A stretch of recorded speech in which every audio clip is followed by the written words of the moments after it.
ঘড়িতে তখন বাজে প্রায় রাত 9:30। হঠাৎ করেই প্ল্যান হলো যে চলো মেলা ঘুরে আসি। তো আর কি, সেই মতোই আমি এখন রেডি হতে শুরু করেছি ঝপাঝপ, কারণ বাড়ির থেকে বেশ কিছুটা এগিয়ে মেলাটা। যেমন ভাবা তেমন কাজ, রেডি হয়ে বেরিয়েও পড়লাম। আমরা রোজ যে রাস্তায় নাইট ওয়াক করতে যাই সেখানেই যে বিগ্রহ বাড়ি রয়েছে তার সামনেই হচ্ছে এই রথের মেলা। বাহ, গিয়ে তো দেখছি অপূর্ব একটা মেলাতে এসেছি। তাও রথ দর্শন হলো, এটাই অনেক। কেন বলছি কথাটা সেটা তো তোমরা দেখেই বুঝতে পারছো।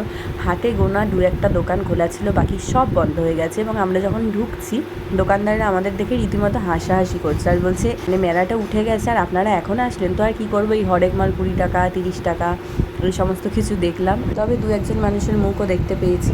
আর সবচাইতে বেশি খারাপ লাগছিলো এই দোলনাটাকে দেখি, এটা যেন কাঁদছে মানুষের অভাবে।